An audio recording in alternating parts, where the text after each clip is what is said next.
and maybe I should know it by now, what we mean by, working on the ecosystem and having a business within a business and having a service, and being strategic instead of tactical, and knowing those points. But and I don't know for anybody else. Again, if there's, but for me, maybe again, as I'm engaging, so hopefully something happens for me for the next week and a half, where somebody says, "Hey, Mark, we want to work with you," Hmm. um, and I have some of those conversations about, I bring up sales, orchestrateSales.com in my interviews, that I have we have a different approach to enablement than most people, practitioners out there, and here's how we look at it. Which, surprisingly, maybe not surprisingly, a lot of people align to that conversation, which is kind of, and I think that's a unique perspective to bring. It's certainly valuable for me as a talk track to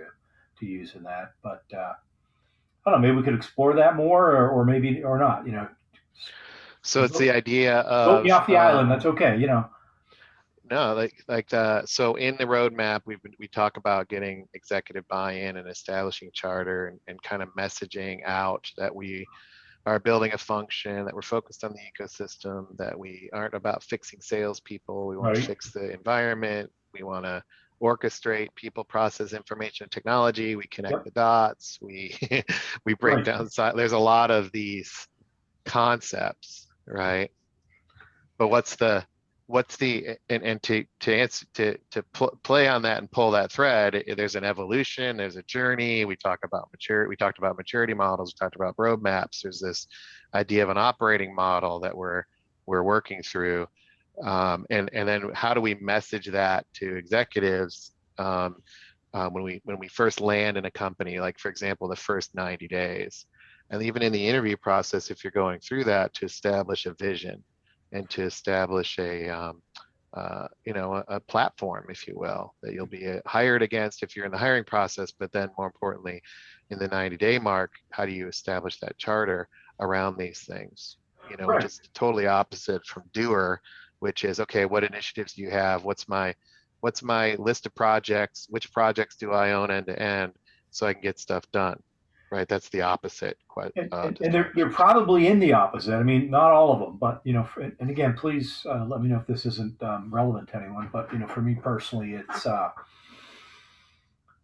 I'm thinking that there's going to be a list of initiatives or projects that have to be executed, which is great. And okay, if we need to do those, we need to do those. But how do I then begin to have the conversation around how we look at things differently, right? And what's the time frame on that? And and again, maybe that's just the case of, if I get in, I can be one of the guinea pigs of the think tank and begin to get your input, and we can work on that at that point in time, which is fine. Um, so, Now, I think I do know from past experiences that others have talked to me about, and even I've been had to participate in. It's the initial. It's just like sales, right? Like, yep. if you show up one way and talk a certain way, you get relegated to the people that you sound like. To elevate the role, you have to elevate the talk track first. So we elevate the talk track to your comment. Everybody that I've talked to likes the talk track. However, they fall down in execution, because what you're pulling on the thread of is, well, how do we go about this? What is it? What is it that we're doing? And then how do we role play out a little bit of this discussion so that we can set expectations, so we're not giving up the high ground when we're under pressure from that ecosystem around us. Because that's the trade-off is, oh yeah, that makes total sense, but now I have to be plugged into my company. I have to be, don't be disruptive. I have all of these things coming at me, and the value is perceived in me doing everything that everybody else is doing. Right. So if I, how do I? It's like, how do you juggle that? And if you give up an inch in the first 90 days or so, it can be really impossible to get back, right? Like the first 90 days is really Right, critical. because unless you don't accept a role, like for me, again in my situation, unless you don't accept a role, that is based upon, again, role based. Here's what we're looking for you to do in this role. The I think positive that I have is that in both the I think opportunities that I have, or three opportunities that are before me, they are small enough departments and not so set in stone and a way of doing things that I think that they are malleable at this point in time, right? And certainly open to um, someone coming in and changing the way they're doing things, or hopefully facilitating some change in that direction towards more strategy. Which has been my conversation with them. It's like Mhm. so Yeah, this is the interesting thing. You talk about strategy and everybody says they want to talk about it. And then, yeah. yeah, we want you to be strategic. If they're open to that, that's good. I've had three people in the last year tell me that the hiring managers don't even want to talk about the strategy. They don't like even want to talk about the word. It's a tactical job. So if you're in a spot where you're actually talking about and using the word strategy, that's good. But for orchestrators, it's both strategy and tactics, and I think that's the juggling act that you're bringing up. So I like that idea. What do you think, Eric and Helena, around this concept of messaging? How do you establish the vision is one thing, establish the charter is another. But what is the talk track? What is the message? And maybe we can role play it out a little bit. What do executives value in sales enablement? Commercial enablement. Sales going like this. Yeah. Yeah. I mean, seriously, that's the highest order outcome, right? And ultimately, all the things that we're doing are ideally have a really clear line of sight to how it's going to drive that this way without having expenses cross over. Mhm. Okay. I talk about things like um, connecting the dots, so that we future-proof the organization when it comes to everything that has to do with sales. So the very important thing there is the future proofing. Others can spend all of their time making what they do now better. What I'm specializing in is helping the organization, the sales part of the organization, the sales operations, field marketing, product marketing, work in a manner that, well, revenue will be generated in 5 years' time as well. Here's an interesting topic that came up during one of my interviews was as I viewed the company's presentation, where they're heading or where they're thinking they're heading, where they want to head. And one of the things that they want to do is get into more of a solutions-based selling component, right? Um, and a sales engine transformation was their other thing that they had mentioned, as well as something a bit more geographic. But so if you look at solutions, based selling, I think that's an excellent opportunity to work across. Because marketing has to have different messaging or content to support that type of engagement. I brought up, again, having having everything based upon what is the outcomes that are, that our customers are looking to have, and then going backwards from there as a strategy, and working within the technology and sales ops and marketing and content to back that up. So if that's our customer outcomes are at the end, and then we want to be solutions, how does everybody work together to back that up? I would think that's orchestrating in my view. Yeah, Mark, what does solution selling mean to you? It's a phrase. Well, solution that selling my is not product cat selling, calls up. right? Solution selling are around, well, two things. A, you're either bringing up a problem that they have that they're not aware of, that they should be aware of, or Challenger style, like Challenger-ish. yeah, like challenger-ish, exactly. Where here's what we found that other organizations in the area are doing, and they're doing this because of this is the way they always done things, but there's some risks and opportunities or costs associated with remaining in the status quo. That could be one. Another one could be very specific to an organization in terms of a problem around, let's say it's, I don't know, they need to close the gap between, some type of state that they want to have, whether it's in technology or, which depends on the service, obviously. But, so you're going in and asking about that problem and having conversations about that problem and the impact of that problem. Is it indeed an issue? And not even talking about your product differentiation. It's very much the challenger sale in that sense. That's how I'd see solutions-based selling. Instead of, again, going in with what I've heard them say is their decks are way too product, technical, and feature oriented, right? Which is kind of the productitis thing. Productitis, yeah.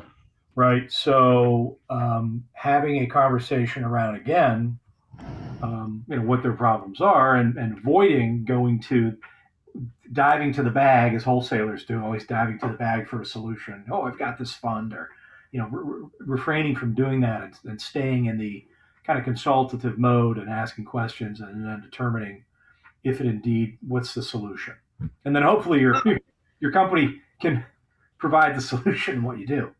That's how I just get every single customer under the planet buys a solution. So the antithesis of that makes, like, no one doesn't buy something that's not a solution. So that's why I push on that word. No, it's a good point. I mean, but sorry, Helena, go ahead. Yeah, I just wanted to add also that for some companies, and we can call them slightly immature when it comes to their whole go-to-market or go-to-customer approach, you will still find companies with very advanced products and services, but who are still not really capable of putting them together, depending on the customer need, into a customer specific solution. That ability to take different products and services of the company and making a customized customer solution, that is, I find, a very important element of solution selling. But not leading with that, obviously. And I think there's just the distinction. It's not leading with your product, but leading with, let's talk about your problem, which is, again, you should do in general. It's all sales 101. But there still are plenty that after two questions, they go into, let me tell you about my product. They're up and blow up. Yeah, and yeah. A problem is if I have seen, cases where, well, what the officials feel is from the company. They might say they are into value selling, they are into solution selling, and so on. But when you assess not only the sales force, but the sales managers as well, actually, what you find out is that, well, 90% of the guys, they are only capable of selling transactionally. Right. But, don't you think that... And then, I mean, if that's the case, well, then a talk track, of course, with the executive leadership team would be around, well, how to elevate the sales force and sales manager capability so you actually are able to sell in a solution selling or value-based selling or whatever challenge or whatever mode you want to sell. Right. I mean, I would see it as, all the content, any assets that are used during engagement with that particular buyer would be themed, to not use that word, or adjusted so that they are not about, again, features and benefits of the product, but again, are solution, oriented. The whole thing. Is that a Dolphins glass? Holy cow! I didn't know you were a Dolphins fan. Damn, I cried Yeah, tonight. 74 yeah, Super Bowls. Anka ran through us being a Vikings fan. Don't even remind me of that. yeah. That's Um, they've been sucky for so long. wow. Usually, it make people cry because they suck so bad. Hey, they're on their way up though. They're on their way back. But so no, that's a good point. So I don't know if that's again, trying to. Well, I think if the so I agree. The devil's in the details, and the the challenge is multifaceted, right? So if you look at the why around it, why solution selling, Right. um, what's happened, and Scott spent a lot of time on this, but it's the idea that there's a lot of different capabilities and products that companies have. So the evolution of revenue growth has been based in quote unquote launching products and services, and then moving to the cloud, it became more about ongoing ARR kind of, and this idea of subscriptions. So, but the idea of we're gonna That's sell. exactly what they said. Sorry, go ahead. Oh, yeah, is that what they said? Yep. It was about Yeah, increasing, moving to service and being subscription based, and that was yeah. so the revenue's coming from. Mhm. So then in that, there's a lot more choice by buyers because you can turn off and on a subscription pretty easy, whereas legacy, on-premise stuff was pretty disruptive. So, and there's a lot more other things that happen with regard to like buyer choices and things. But back on, hey, we want people to be solution sellers in the role of commercial enablement. In that is this idea that um, the at some point the sum of the parts has to be greater than the whole in the eyes of the customer. So most companies are beat up by their boards to sell products and look at subscriptions. They're not beat up by their board to understand their customers better. Mhm. So and that's disconnect that enablement can start exploring is, okay, fine, we have our product based, and you can't really change that. It's not like we can stop selling Right. products. Um, the challenge with productitis is it's this hidden disease where there's this belief that focusing on the product and touting oneself as a product-based company and being engineering driven to have the world's best mousetrap is going to lead to revenue. So that logical leap isn't there because doesn't pan out. We made the widgets, we built the software, yet we're not selling. Yep.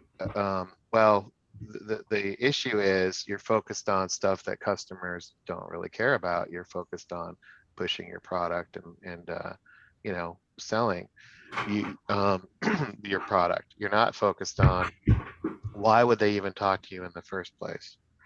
So the way we netted it out is it's not about responding to demand anymore.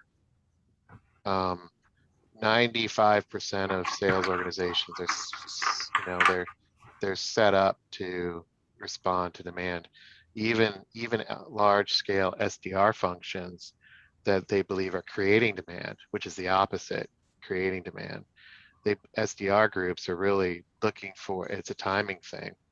I have a need, let me pound the phone. Oh, based on timing, I'll buy from you.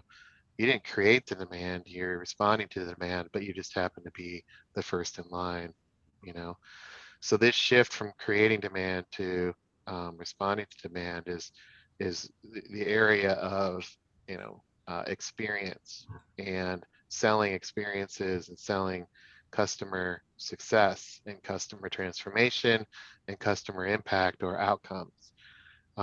The gap between here's our widgets and here's the experience we're going to create for you, and the transformation you can expect by engaging with us is incredibly massive. And a lot of platform companies believe that all you have to do is turn things on to reach the outcome, and it's just not true. If you can get people to turn it on, there's a chance that might happen. But the real challenge today is pipelines have dried up, and they're not on the path to figuring out how to turn something on. They're on the path to figure out what to do, and they don't know what to do. Buyers have no idea in most cases how to even explain what the challenge is, yet we, product the crap out of people, assuming that they know what they want. And then you've got companies like Gartner that come out and say 84% of the buying decisions already made. So it's about more activity. Yet the ask by the executive team is, how do we have a better customer experience, and how do we sell more value? And there's a fundamental flaw in the whole ecosystem that they don't see. And so it's really hard to explain the value of commercial enablement, the why behind it. We use our talk tracks, like you'll still get traction around, oh yeah, that really sounds good. But then you go inside the company and the fundamental flaw exists, and the way that they believe progress and activity and metrics and all this stuff should pan out is based in the old world, because they don't see it. They don't see the hidden challenge, that companies don't care about products, buyers don't care about products, buyers don't care how you're organized. The value is in the sum of the parts is greater than the whole. And we can talk that way, but not a lot of companies are exploring that. So this is the challenge of sales enablement is supposed to fix. What are the conversations? How do we orchestrate the value? What are the messages? How do they come? How does a message get dispersed across the sales cycle? Like nobody talks about that stuff. It's just the message, go pound people. How come sales isn't selling? So that's oftentimes also, even though there might have been a lot of investment in sales training, where they have not perhaps trained the sales force, it is really in messaging. Yeah. And it's just not enough that you have good copywriters in the marketing and product marketing department. I mean, you really have to have not just sales guys. If you have sales teams, you have to have pre-sales. You have to have the proposal writers. All of those have to be trained in message storyboarding, basically, and how this story actually becomes more and more defined and sharpened along the way of the sales cycle. But it's extremely important that you can start out early on to shape the mind of decision makers with resonating messages. Yeah, so I think that gets to what's the economic value of orchestration? Like, how would we quantify the impact of connecting the dots? How do we quantify the impact that higher quality will equal better results? And because the whole ecosystem is set up to go counter to those two things. The ecosystem is set up to believe that the more headcount and the more activity, the more results you get. So it's always more people, more, content. In orchestration, it's about, let's get it right. Let's have higher quality. So how do we show the impact of higher quality outputs because we're orchestrating? And then also, how do we show the impact of things like, we're gonna spend less money to get you higher impact, or we're gonna actually go slower to get it right, so we don't have to repeat it. These are like the weird spots of orchestration, is It's a quality and effectiveness discussion, not a volume-based, efficiency discussion. I wonder if you get an opportunity to do kind of like an A/B test between you guys. Let me have just a little bit done this way on this piece, and let's see how more effective it Well, is. it's actually not in the doing at all. It's in the setup. Like you can't A/B test so much as what's the value of Helena's connecting the dots, and how would you help an executive see that? Is it in decreasing complexity? Well, how would we prove that? Is it in removing seller burden? How would we prove that? Is it in connecting the dots so we don't have repeat work? How do we prove that? If we're going to measure that, what's the economic impact of orchestration? Well, I don't know. That's why I'm here, trying to help figure it out. So there's a premise, right, that the executive team or whatever the stakeholders are have come to some point where they say, you know what, the way we've been doing this isn't working. When we throw more bodies, throw more activity at it, we're not getting the right return. Until they sort of decide that they're going to break from the way that they've been doing things, it's kind of tough, right? Well, I will say, what are the prereqs to breaking that? Because not only is it tough to get executives to realize that they may need to try something different, the entire ecosystem is set up and hardwired the old way, right? Including counting the beans by products. So the entire bean counting system is set up to count products. Yet we're not supposed to be a product-based company. We're not supposed to sell and push products.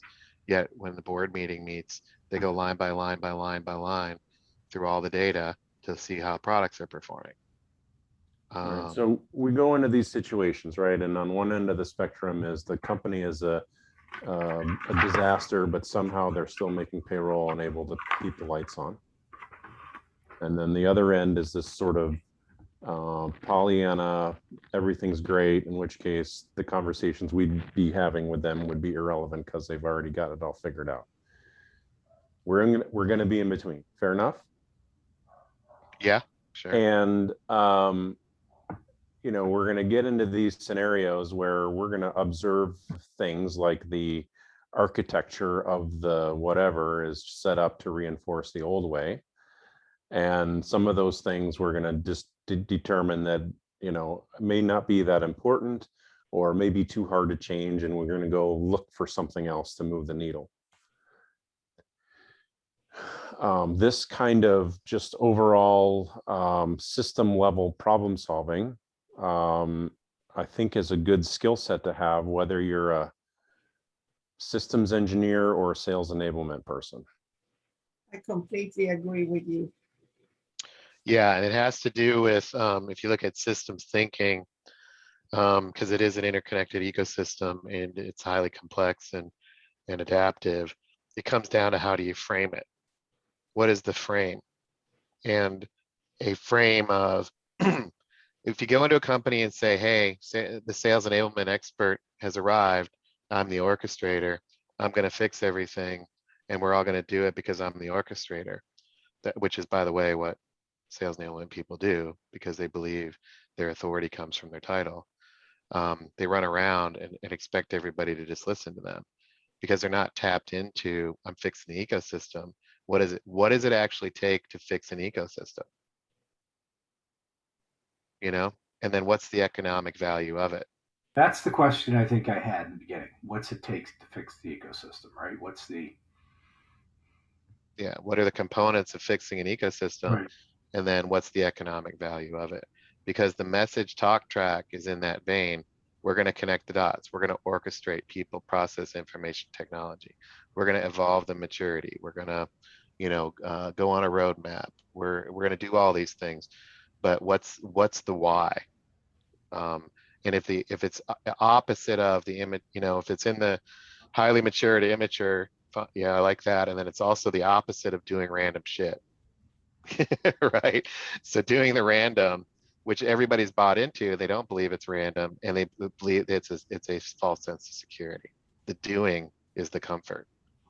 And then we come in with questions like this and discussions like this, and it frazzles people because their entire pattern has been do. Then Mark shows up and he's asking these Zen questions. I'm super pissed and defensive now. Like, what the hell is this guy even doing? Asking a question.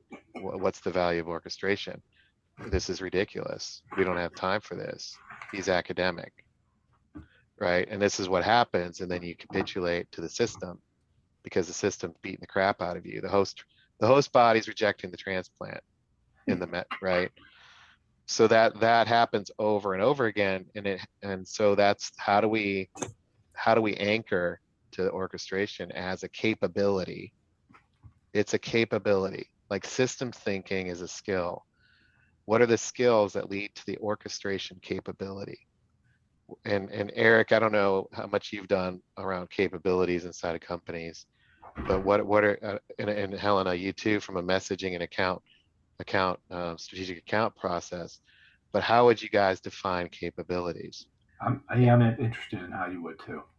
You know, because if it's a capability, we could figure out and lean into how do you quantify a capability? Because capability of consulting, for example, what's the value of consulting? Capability of service activating services. What's the capability? What's the capability of buyer education, customer education, right? These are where SaaS companies are heading.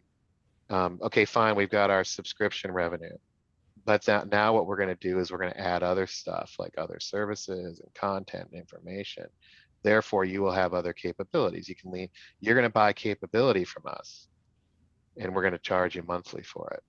So how would we explain a capability? What the hell is a capability? What are the attributes of it? And maybe that will help us figure out orchestration, because it's not a skill. It's the alternative to the siloed org chart, right? It's busting down the silos and creating an execution fabric. It's a capability to perform and execute. It's not a role and a skill so much as it is a fabric and an ability to connect the dots to drive to the future state. It's, is it a capability, and what would that look like? You're beating on that word hard, and I just look it up in Google. Says the power or ability to do something. Right. Yeah, but see, this is interesting. It's highly intangible. It's highly intrinsic value. Do something, do what? And then what's the economic value of it? So you're trying to get to what's the kind of the quantitative definition of that? Well, I think we would quantify it. We can quantify it. I'm just trying to say if we can figure out the talk track of what's the value of orchestration, we cannot get into, orchestrators cannot get into a hand-to-hand combat fight over CRM systems and processes and the definition of A, B, and C. That is not orchestrating. That is getting sucked into everybody else's thinking, and we're going to automatically lose, and we're going to be at risk because the machine, the host body, is already established. We're going to be an outlier and not fitting in. So what is the capability of orchestration that differentiates us? And we lean into, everybody else is siloed, that's their thing. We are adding something else that's different. We are orchestrating, and it's valuable because why? Well, cross-functional applicability and thinking is definitely, to my mind, one key attribute of the orchestration capability. Yeah, I like that. If you look up a capability map, Eric, it's a visual representation of an organization's capabilities, right? So, and that's what Helena is getting at, is this idea of how a business performs. And its core competencies. What if one of those is orchestrating? Right now, it's things like customer relationships as a capability, production, engineering, marketing, and selling. What if orchestrating was a capability? Here, let me show you this one. I found this really cool picture. Yeah. So what's in my head, right? And we're in figure it out mode, because I know I'm asking, what is it? What is it? I don't expect you to have the answer. I'm just trying to explore this, because if I say, look, the value of these capabilities are pocketed silos. So you've got your CRM, you got your product, you got your production, procurement, enterprise, marketing, sales, finance, and control. The idea of orchestration cuts across, these. Sorry to interrupt, Brian. Is there any possibility for you to enlarge? Because I can't even read the headers in each of the columns. Okay, yeah, I just pulled up this weird website. I like it. I don't know if you necessarily need to, well, the headers, okay, if you can't read the headers, yeah. Let me see if I can do it. Woo. Let me see if I can open image in new tab. Is that better? Yeah, it's a little better. Yeah, a little. It's just, this is production, procurement. These are basically the Lego building blocks of a company. So these are business capabilities. And what I'm wondering is what is the value of orchestration? Because we will not win. We will never win. We're our own capability. I mean, we're our own function. And oh, by the way, when I show up, all you other functions need to do it my way. So all you Lego building blocks need to be aligned to me, all you people. This is how sales enablement shows up. I'm an orchestrator, so all you people do what I say, right? That's hard to get people to align to for a lot of reasons. But what is the capability of working this way? Right? This is vertical. Vertical. I'm taking the org chart out. This is how the whole place is set up. What's the value of working this way? What is that capability of connecting the dots and working cross-functionally? And how do we quantify that? That's orchestration. And nobody works this way. We're the only role that's set up to work across this from scratch. Everybody else coordinates. They don't actually build from scratch like we would. We would assemble, we would simplify, things like that. So there's a whole bunch of stuff on business capability mapping out there. So one sort of value area, if you like, and I'm not at all talking money here, but simplicity, because most organizations have one big issue, and it's that most things are the way things are set up in all of these vertical silos, and between those silos, it's hugely complex.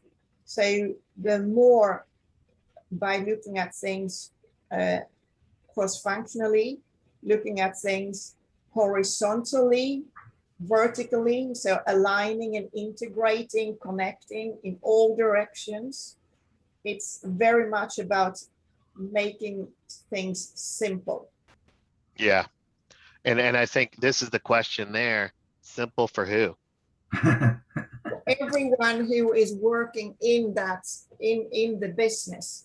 What if it was simple for customers? That has to do with anything that is related somehow to sales and marketing, product marketing, and so on. Well, what if we push it to make it simple for customers? Absolutely. What if we push the envelope and say, okay, we're not here to make it simple for you people. We're here to make it simple for customers. What would it take for us to have that authority?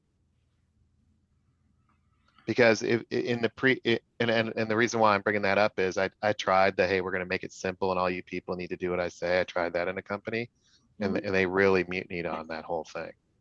Because that's how I was showing up. What? They whatted you? Mutiny. There was a mutiny, and people literally got their pitchforks and came against me. Yeah. Like, who the hell is this guy to show up and tell us marketers who have been doing this for hundreds of years and have our thousands of checklists, and we go to marketing conferences. Who the hell is this guy to show up and tell us that he's going to simplify my life? Screw you. And every silo is that way. Engineering is that way, product is that way. Everybody is hardwired into their profession. HR and training is the worst in L&D. Hey, L&D, we're going to help you by simplifying your life, making your life easier, and we're going to tell you to do less with higher quality. I don't know if you've ever been in any of those conversations, but they're not fun. Well, with HR, for instance, I have been in the conversation where, look, HR, dear colleagues, we can simplify your life by helping you from an inside sales actually, create job descriptions that, job descriptions that actually reflect what the sales guys in this company need to do. Yeah, I like that. So that's a capability where I've actually leaned into that before, where as sales enablement, we will provide a service, HR, we will provide a service to actually get you listened to by sales. And because they never touch sales, they're like, oh, I have an inroad into sales now. Okay, I'll play your silly little game. I'll give it a try. I'll play ball. But that is one of the few places where internally people will at least explore if you position it right, because they see sales enablement as a way to push their agenda. So what you're saying, Brian, is this isn't going to happen overnight. Well, I've been saying that all along, man. I know.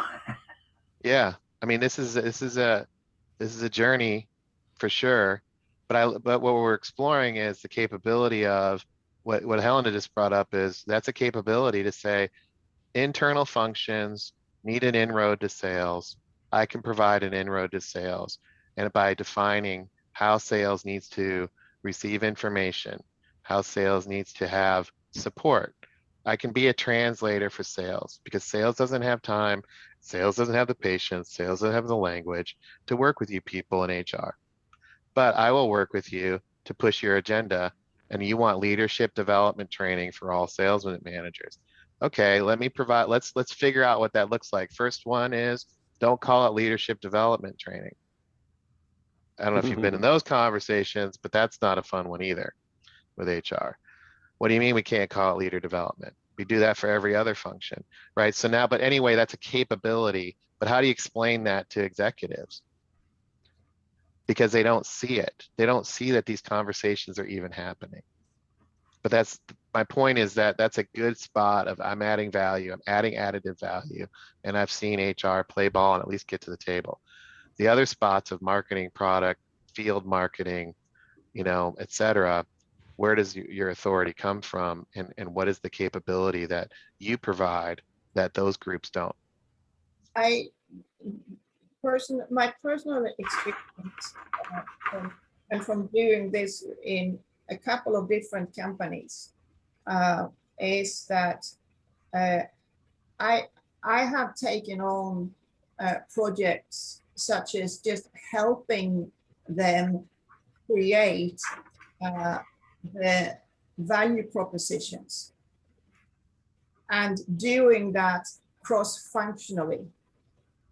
Because what has happened oftentimes is that when the value prop is being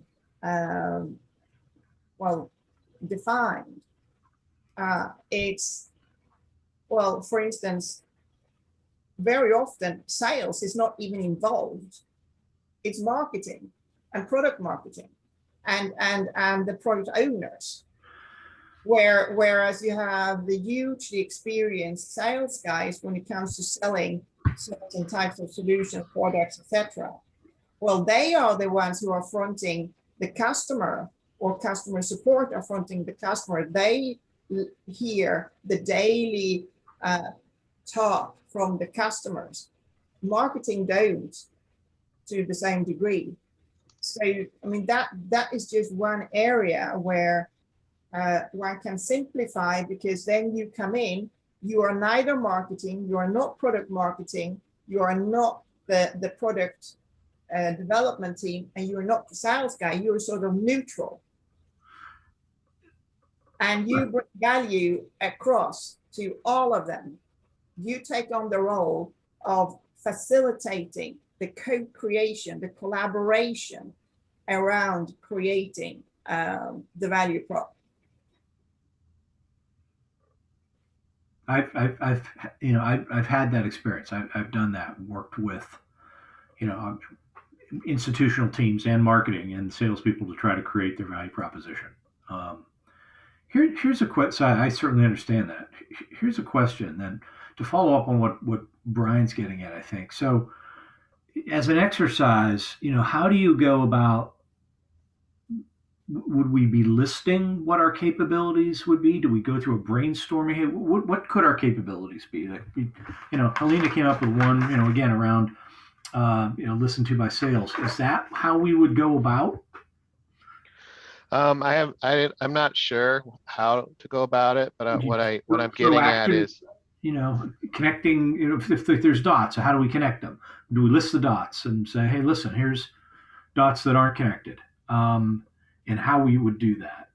Yeah, it's the orb is the visual that's in my head, but the orchestration orb. But as far as a how, we to me, what we need to do is figure out why. Like, if I'm in, this is just what I jotted down, but if I'm in front of an executive, what is the value of having people on the same page? And that executive's going to say, why? That's the role of first line managers and management. What the hell are you doing? And what's the value of that?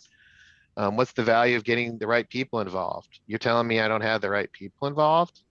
What do you mean I don't have the right people involved? And who the hell are you to say that? What's the value of making it simple? Simple for who? Simple for customers? Well, we have a customer experience team that owns that, or marketing owns the customer, or sales owns the customer. Who are you as sales enablement to say you're going to make it simple for customers? What's the value of providing less outputs to sales? What do you mean less outputs to sales? Well, you're going to get less outputs out, but they're going to be higher quality. How does that work? What is that?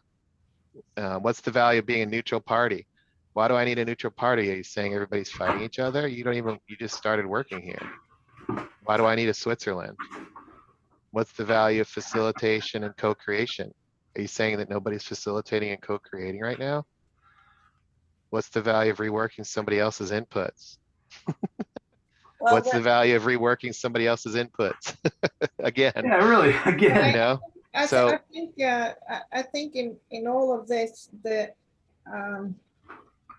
what sales orchestrators have, which I think, apart from the executive leadership and even the CEO should have, and hopefully the CEO and chief revenue officer and so on, is this holistic perspective. Mm-hmm. To see all of the intertwined parts. Sales orchestration, sales enablers are not in any of these silos. Mm-hmm.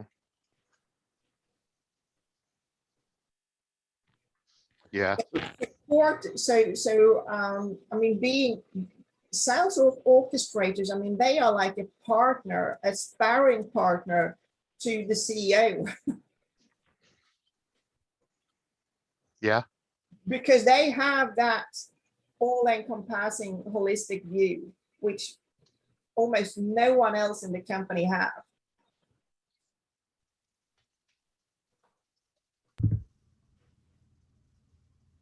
Mm-hmm. But what is the capability of this? This sounds like which I'm just trying to drive to clarity. this is a tough nut to crack, and obviously we're not going to fix it here today, but one of the things that pops to mind is this is we're so dysfunctional that we need a role to fix our dysfunction that I don't even see that exists. I mean, is it almost where, maybe two hats for a second? One is, are we the customer advocate or are we the sales people, salesperson's advocate? Because that's a different type of, so if I'm an advocate for someone, I'm speaking on their behalf, and these are things that they need to be doing or could be doing that are going to improve the process, or, again. Yeah, the interesting thing about that is like the voice of sales, right? We're going to treat sales as an internal customer, and we're going to be an advocate for sales. That's not a bad one. So we can be more sales driven because sales managers don't have time. Right. I mean, it's again, and so what, who's on there, who's working on their behalf to ensure that they have what they need when, lots of times other people aren't. Because well, see, that's the thing about that is that's what I have marketing for. That's what do you mean? You're coming in saying that marketing's not doing their job? Yeah. Maybe they are not. But what gives you the authority to say that, though? Well, here's where I'd have to have some proof statements, right? Well, I'd have to do some. But it goes straight into, if we don't nail the economic value of this, or at least this conversation of answering these questions, right, you'll never have, it'll always be you versus, instead of you're providing a capability that they cannot provide and they want to actively participate in it. What would get all these groups to want to work with you? That's the question. Not what kind of guns can you have guns blazing? Yeah, if there is a connection between what sales enablement does or sales orchestrators do and the ability to build top line revenue, i.e. and sustainable top line revenue in the long run, adding to the market cap value. Mm-hmm. Well, I mean, I'd look at any of those. You add much more to the market cap value by building up the revenue number, top line revenue, than working on cost saving.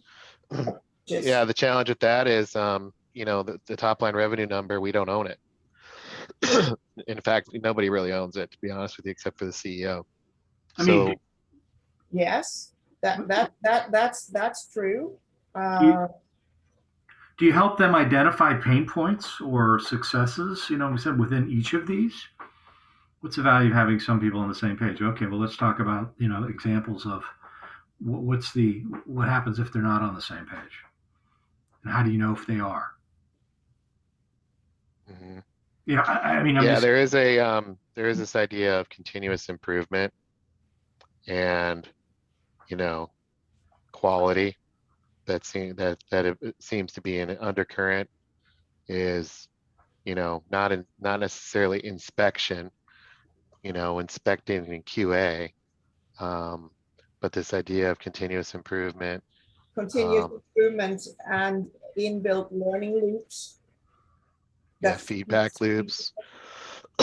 Yep, feedback loops. So if we had a service for feedback loops, capability of feedback looping, capability of providing continuous improvement, one of the things that could be is a capability of buyer architecture and data, like a definition of the customer, not personas.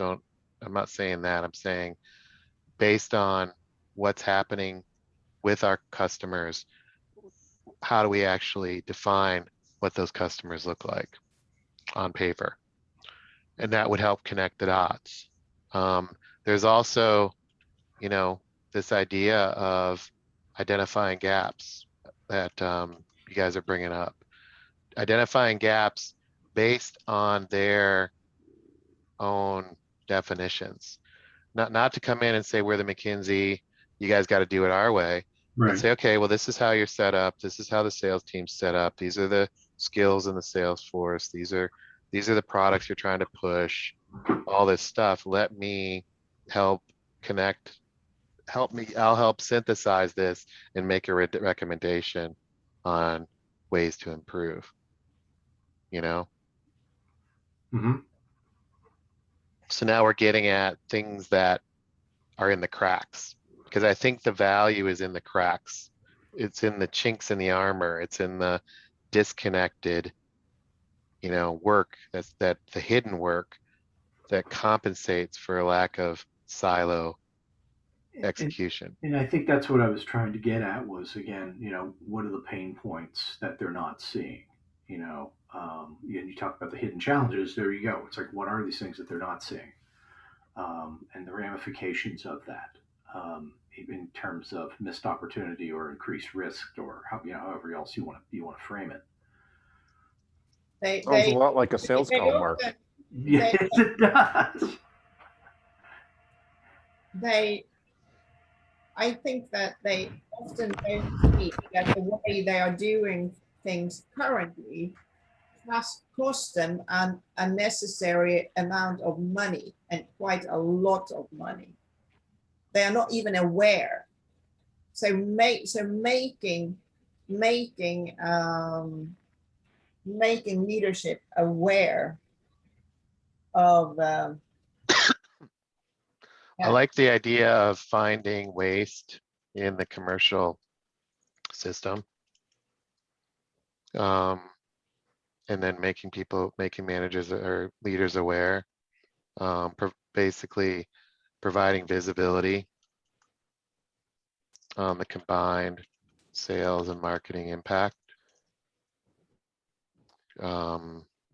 Is also another thing that's popping into my mind based on what you're saying. I also think that sometimes it's just bringing in a fresh look on things that has been going on for a long time. Just take an easy example. In business to business selling, well, most companies and most sales managers, they would say, yeah, I do, or we do pipeline reviews. Yeah, but are they actually reviewing the right things? And okay, they might think, and just on the face of it, they might be reviewing the right things. But then if you pull the raw data out of the CRM system, well, are they actually making pipeline reviews based on quality data in the CRM system, or is it poor quality data in the CRM system?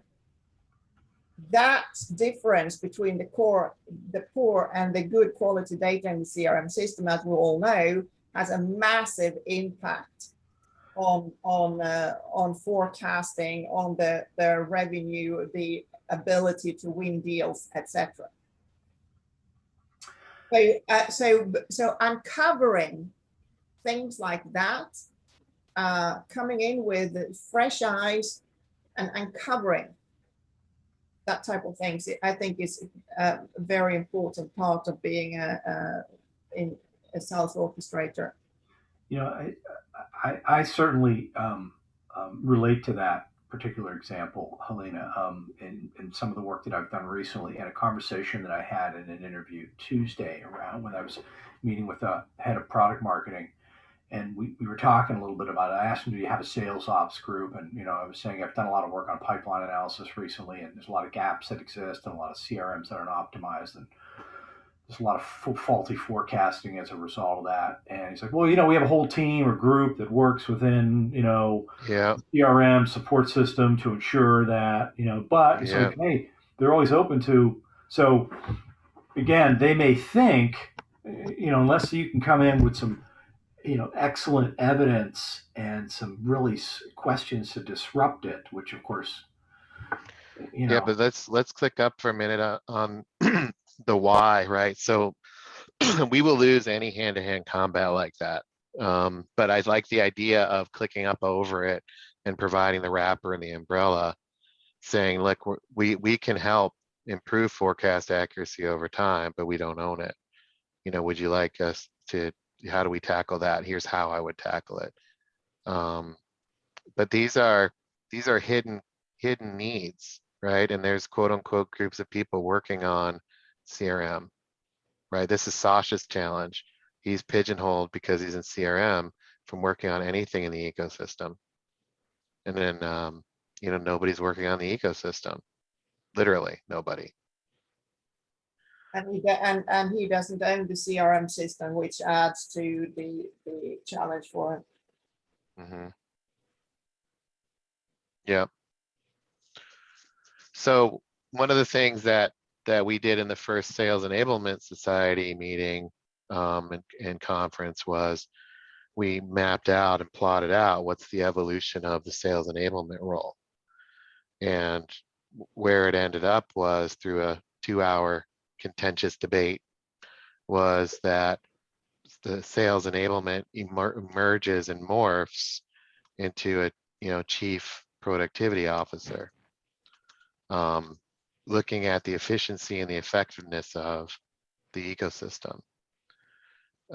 So there are efficiency plays and effectiveness plays that chief productivity officers working underneath the CRO or CEO can look at. And by the nature of clicking up that high, there's okay, here's our value around the efficiency of our portfolio of sales forces. And you can think about it like, well, what's the insight I would get about where to even start fixing the ecosystem? Like, you know, we're not clicking high enough in a lot of sales enablement areas. We just assume it's about the doing. In other words, oh, CRM needs to be adopted. That's so far down from where the value of orchestration is, to me. Or we need to get people to adopt a sales process. That's so far down from the value of orchestration. How do we stay in the ecosystem view? How do we improve the overall efficiency and effectiveness of the sales and marketing ecosystem? And what's the value of even doing that? And it has to do with margins to me, decreasing costs while improving revenue. It's a margin play, not a total just drive revenue. The reason we're in the boat we're in right now is everybody has tied to top line revenue. Even the email messaging platforms that allow reps to send emails, and that's all they freaking do, message the fact that it'll drive top line revenue because reps are able to send an email. I kid you not. So to me, the value of orchestration has to do with decreasing costs while increasing revenue, which means it's about productivity of the ecosystem, which means it's about the efficiency and effectiveness of it. And at some point you have to reduce redundancies, take out cost, streamline processes, simplify, and these are what people want. The challenge is how do you help them see it and how do you explain it? And then how do you set yourself up to do it? And because our message is heading down that path, by the way. The messaging that we're working on that you're playing with, Mark, is heading down that path. The challenge is we don't have a way to action it without getting sucked into the existing legacy thinking. So there's a big cultural component to all this, right? Mm-hmm. In terms of what the cultural norms are in an organization, how they normally behave and interact with one another. And with that comes sort of business systems that come along with it, right? And a lot of what we're talking about now makes me think of lean. Mm-hmm. And in certainly a lot of manufacturing companies, You know, these lean principles are pretty well known. Toyota, of course, is a world famous example because they're often held up as the beacon of lean. But when you talk to folks at Toyota, they do it all well on the manufacturing floor. But when we get onto carpet land where we're doing, you know, all the other stuff, they're a disaster. Mhm. So part of this is just helping guide management philosophy toward ways of thinking, right? Any, you know, straight like software engineer, right? I mean, they recognize that, you know, yeah, I've got my bit of code here that needs to be optimized, but if it doesn't interact with the system and plug in through APIs or whatever, the whole thing crashes. So they're just sort of trained by necessity that they have to think systemically. Well, I agree with that. I think it's, how do we also not only inform the thinking, but show it can be done? I think there's a big component of actually showing that this is even possible, that sales enablement can take on. It's an innovation function. Absolutely. We will prove to you that taking this approach will work. We just need the runway to do it. We are your pilots for innovating changes in your commercial system. We're your pilot team. I don't need 800 people for that. I need 3 people with these skills to innovate. I'll figure out where to innovate and I'll provide visibility on the innovation, as well as reading out how we're making an impact or changing. What we will find is that the challenge is from within. The challenge is not external to the company. We have found the enemy and it is us. We're in our own way. I'll help us navigate through that as the chief commercial or the chief productivity officer / sales enablement guy. I will help do that. And oh, by the way, I'll run a stupid project that everybody wants to micromanage me on, and I'll do that too for 20% of my time. So it feels like I'm plugged into the ecosystem and everybody can, you know, look at my metrics. Fine, I'll do that. You know, give me onboarding. Fine. But at the same time, I'm going to be the innovation engine. And we're going to figure this shit out. And by the way, what we're going to find in that is people don't get along. People don't know how to talk to each other. People don't know how to talk to sales. Sales is on an island. Marketing and sales aren't working together. Processes are not aligned. Our data is shitty and all this other stuff that you already know, but you're not talking about. I will, right? Is there value in that? So your champions need to have enough pain to change and have enough political capital to make it happen. Yeah, that's why I've been talking about the elevating the function. And if anybody's talking strategy, how innovative are they? Because strategy to operate is completely different than being innovative. There hasn't been an awareness that we need to innovate sales and marketing. There's been an awareness that we need to innovate tactics on salespeople and fix salespeople, but there hasn't been any innovation in the ecosystem. Yeah, innovation is something you do to products, not to systems. Right, and innovation is what you do to make people, you know, perform better by giving them new training, like challenger sale, or you know, we're actually about due. Looking at the calendar, we're about due for in about a year for a new sales methodology to take over the mainstream and change the world. I'm working on it. Yeah, Come on. every 7 years, there's Yeah, it's like this. It's like the cicadas. Hey, Brian, quick question. This kind of stems off of Eric's point of when you talked about lean. In there's always or how do you feel about the human performance improvement approach? The HPT. That's dead on. It's dead on arrival if you even use that word in sales. Yeah.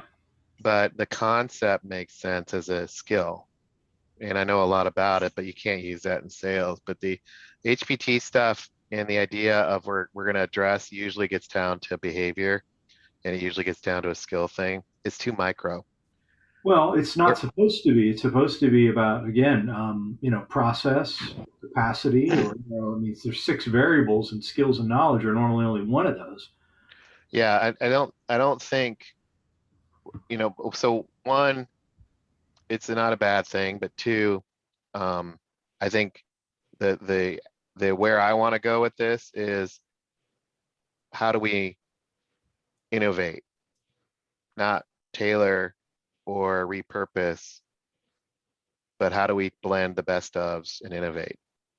So if it's a dash of HPT and a heaping tablespoon of lean and a cup of systems thinking and all that, what are the ingredients that we need to play with? And then how do we catalyze that? I like the lean. I like the idea of value mapping internally. I think Helena used to do that type of stuff to figure out who's doing what and who's adding value to each other in the account, process. I like the idea of process mapping. I like the idea of simplifying by being creative and design thinking.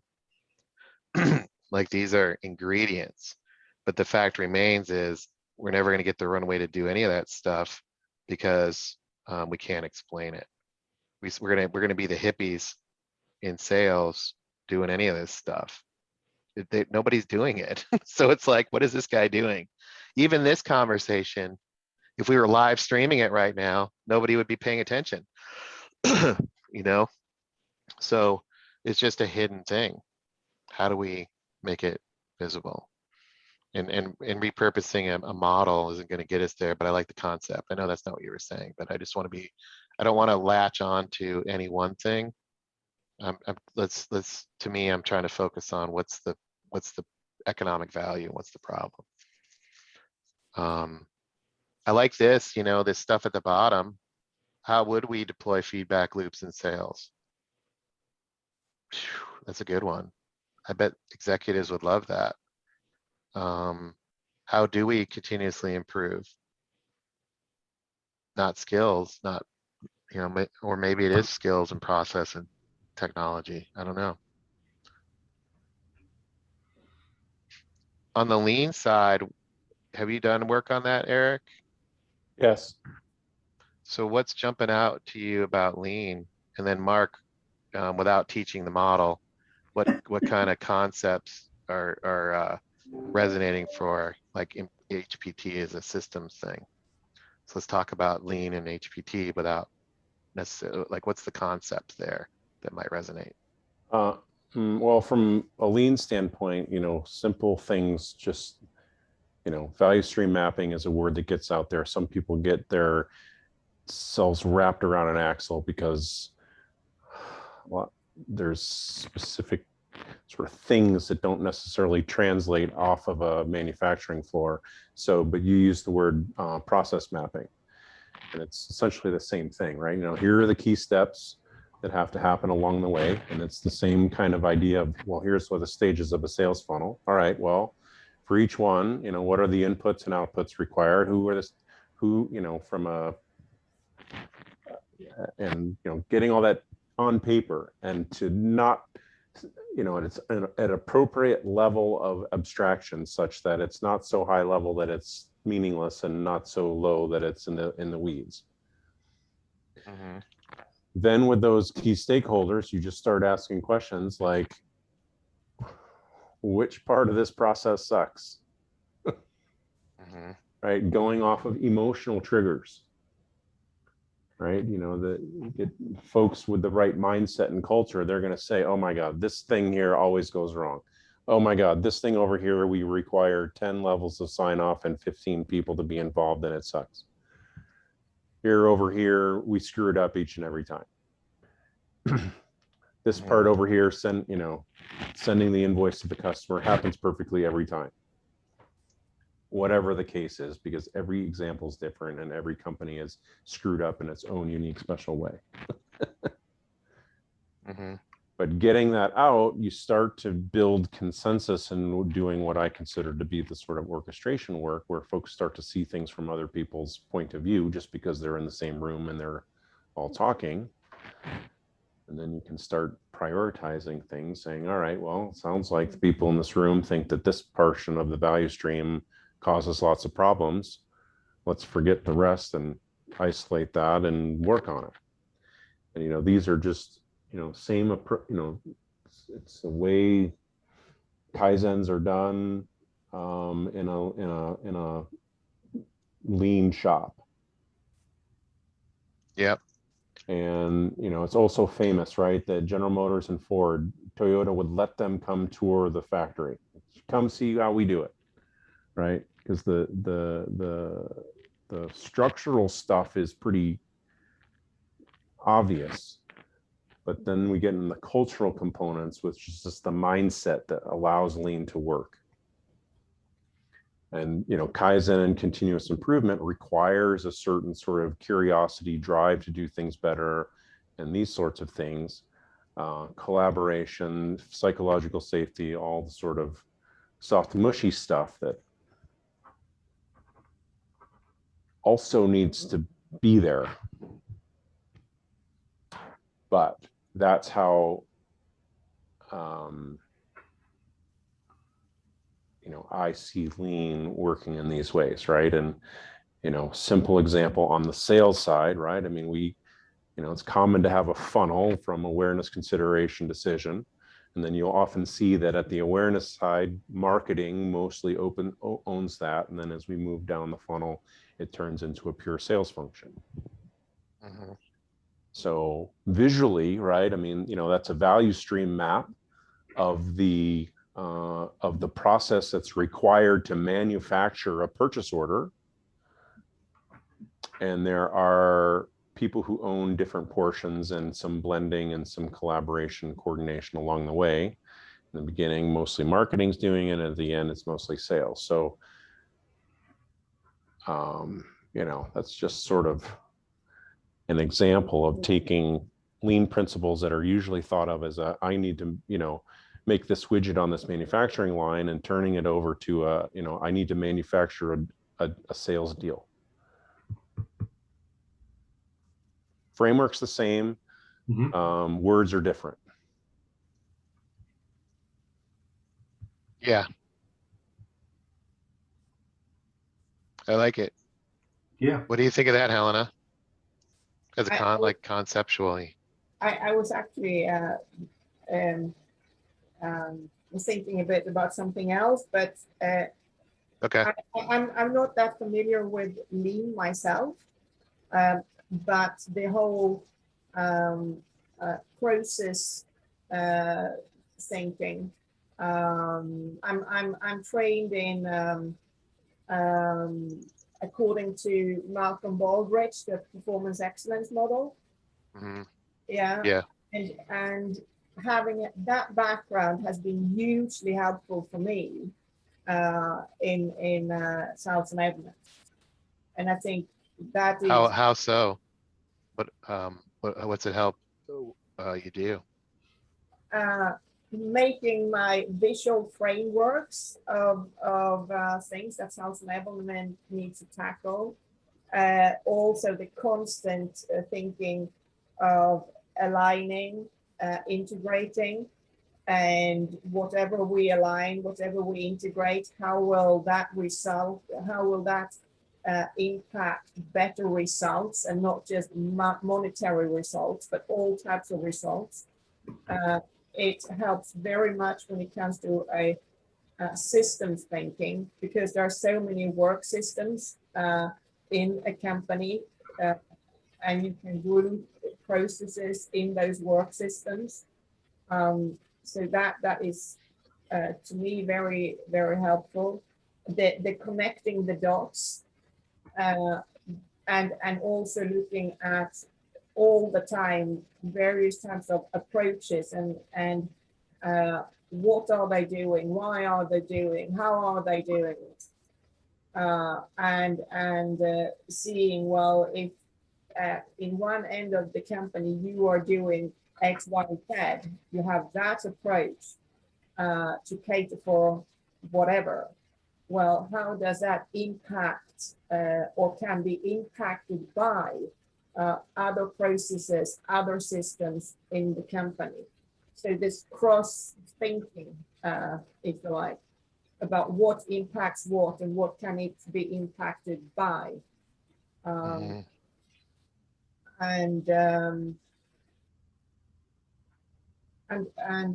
thinking sort of in layers, if you like.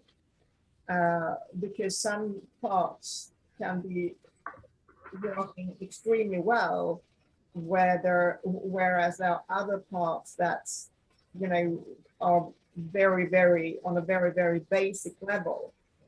Well, and then finding the, you know, what is it you need to do to start elevating what's not working so well, and how would you do that, and what impact would that have? Yeah, I love that.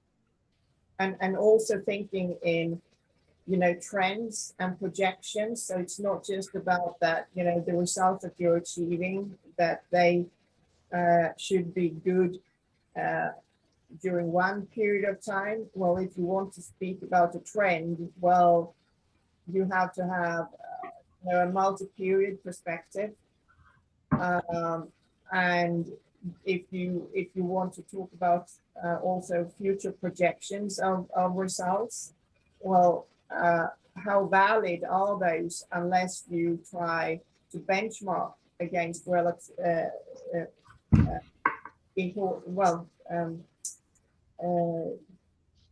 the entities that's actually is relevant for you to benchmark against. So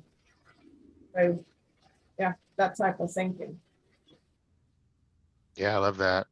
Yeah, that's really like this interconnected ecosystem that gives me kind of some language around that to help.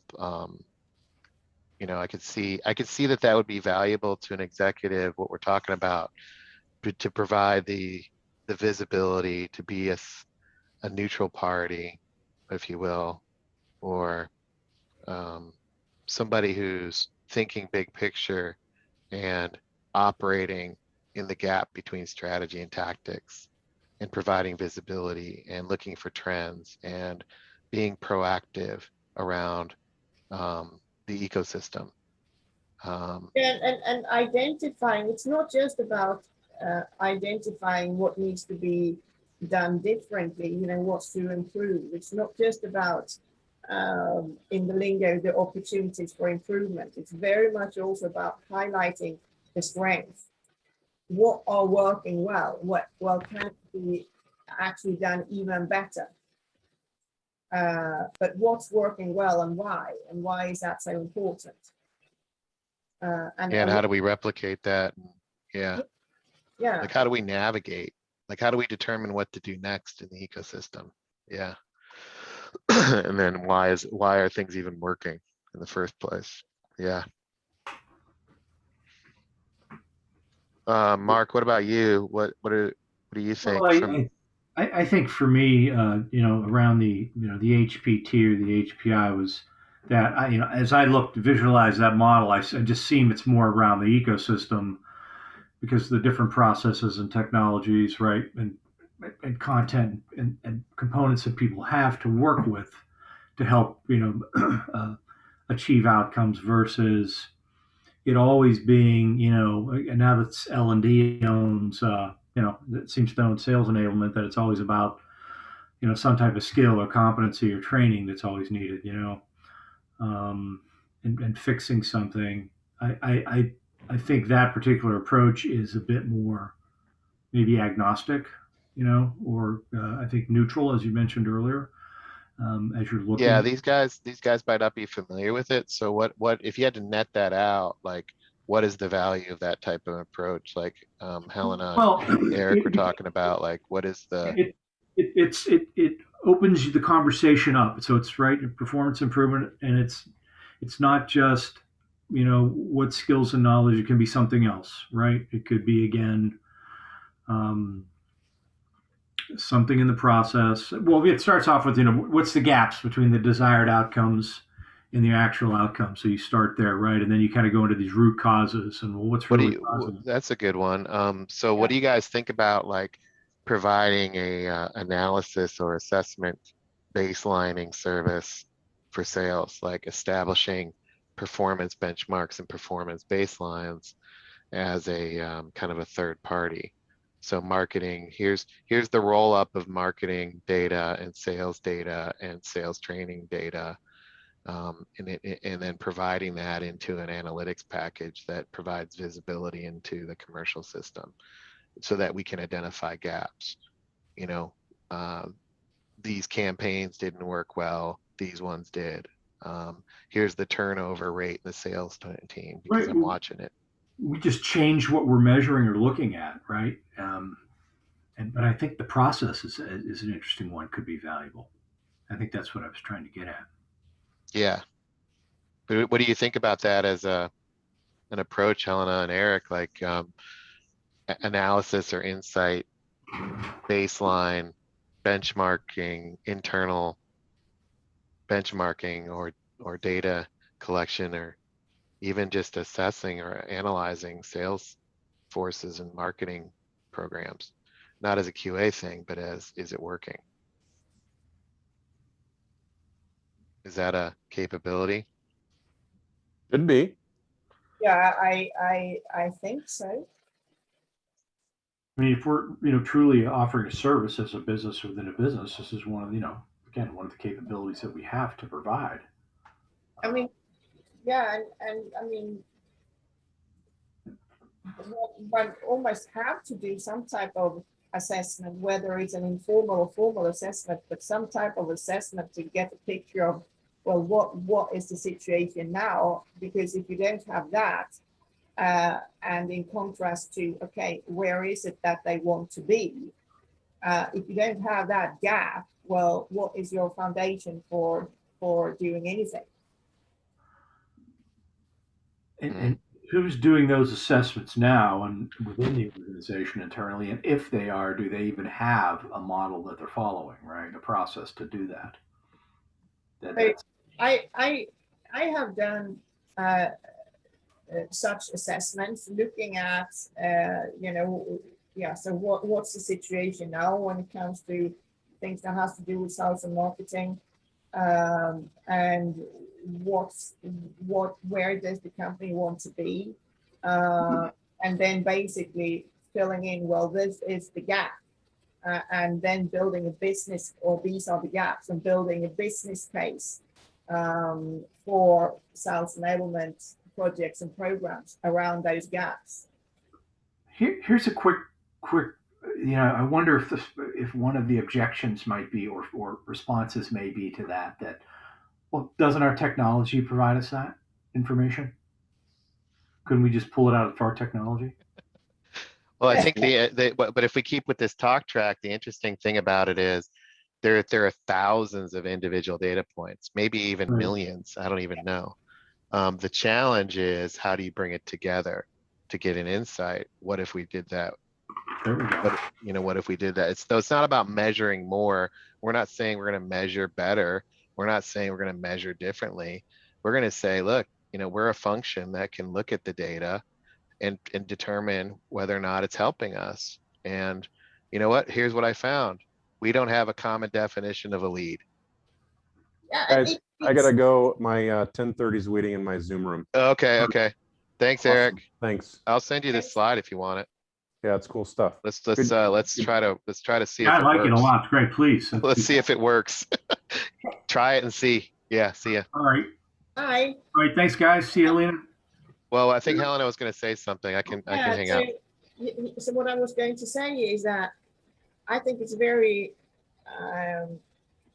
one shouldn't just be staring blindly at data.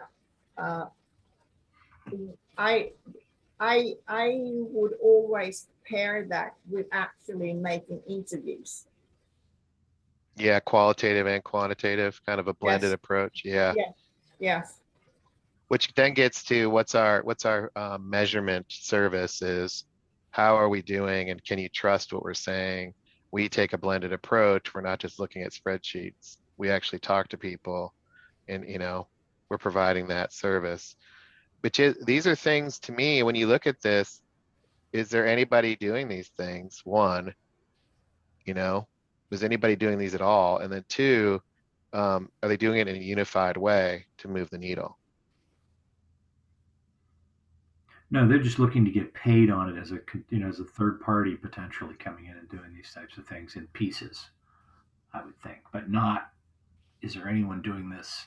Across departments? No, not that I'm aware of. And then certainly, So that could be a value prop. Is what we need to, is it happening and is it consistent? Yep. Like, hey, CEO, these things need to, do you agree these need to be happening? It would be great if they happened. Yes. Well, what if I figured out if they were happening and helped them be consistent, helped it be consistent? So that's kind of clunky, but that is that's in the vein of some sort of value, is just making sure it's even happening, not even seeing if it drives top line results. Are we integrated and cohesive, and is it happening, and are we consistent, and are we on the same page? The value of that is, what we could measure is something like the execution of a strategy, or the execution of a strategic initiative. The strategy's been set and the results are achieved. How long does that take? So we're going to launch a new product. How long does it take to launch a new product and achieve the revenue for product launch 1 from product launch 2? And we'll do it. We'll figure out how to do it faster and cheaper by launch, by initiative, by service. I don't know. It's not just about doing it faster. To start with, it's also looking at, is it done the right way? So the quality thing. Yeah. So it's better, faster, less investment. Okay. Well, that was a whole, that was 2 hours. I gotta go too, but that was 90 minutes on. So Mark, that was a good question, but you see why I wanted to spend time on this, because the talk track is important, but the what are we doing in the first place is more important. There's 10,000 things you could go do and launch a ton of initiatives, but as soon as you go in that space, it's a losing proposition, because you'll get outmaneuvered by all the other doers. This is not about doing. We have to establish that orchestrating is a completely different capability, right? Yep. Love it. So yeah, I'd love a copy if I could, or if you could place it somewhere. Yeah, I'll email this. Helena, do you like this type of stuff? You think this is in the right area? It's bugging me. I've been sitting here all the time thinking, it feels like my head is not working, because I've been there. I just cannot, for the life of me right now, pinpoint that sort of overarching capability that we're looking for. Yeah, this is going to take a while to figure out, but yeah, my head stops working around it too, because it's a different thing. It's different, but I think we just need to keep working on it and keep chipping away at it. I've been thinking about this for a long time. It's a process, but this is, let's build some more slides and let's keep role playing this out. That's the value of the think tank. Yeah. But do you think it's directionally correct? Maybe the words are clunky and we're missing a bunch of stuff, but do you think it's in the general direction? We're heading in the right path? I think so. I need to send it out, or there in the document, so one can download it and print it out, and I need to reflect on it and yeah, let's do that. I'll do that right now. I'll send this over and let's mark it up. Let's mark it up and ask questions of each other when we come back next week. And let's pick this up next week and maybe test it out a little bit, try it out a little bit. Bruce, don't post this one yet. This is still sausage in process, but maybe after next week's we can maybe post something and see if we can get other people reacting. Cool. Okay. Cool. But I'll send this over and let's just mark it up, ask questions, think about it, sleep on it. Yeah. All right. Okay. Thanks, guys. Okay. Thanks. All right. Thanks so much. Yeah. This Thank is you, awesome. everybody. See you guys. Have a